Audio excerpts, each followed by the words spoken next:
My name is Mark Walsh from Purpose Black Belt. This is about the top psychological blocks that a lot of coaches face.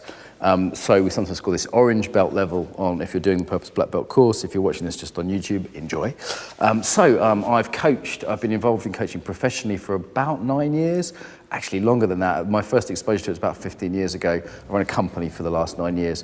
I've trained large numbers of coaches from almost every style of coaching imaginable. NLP, Gestalt, all the big schools in the UK, all over Europe. I've trained coaches in at least 30 countries from hundreds of schools. My specialism is training them around embodiment. I've also done some work with addiction and trauma and other subjects. Basically, I've seen a lot of coaches, and you tend to see the successful ones, the less successful ones, and you start to see some of the patterns. Now, some of this is just about their marketing skills, so we'll come to that later in the course. However, there's another part which is psychological.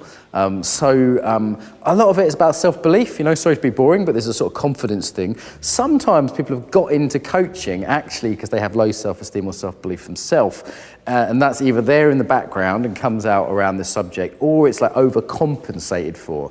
Particularly when you see that, yeah, I'm excellent, everything's awesome.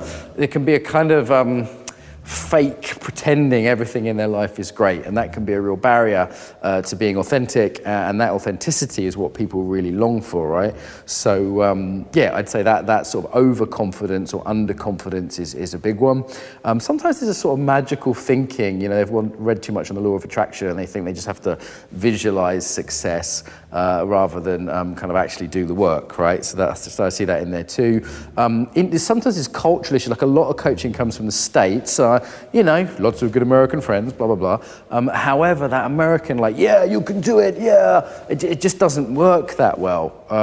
And it can create almost like this is the marketing issue, we'll come to that later, but it can create a kind of false self as well, almost, that gets in the way of this. What else do I see? Perfectionism sometimes, not putting their own needs first, like giving away coaching, not really getting that, this is your job, not treating it as a business more generally. Yeah, there's some of the more typical kind of blocks and barriers I see for coaches out there, and they're not so different from many others really. So watch all the other orange belt videos on psychological blocks and barriers, how to unfuck ourselves.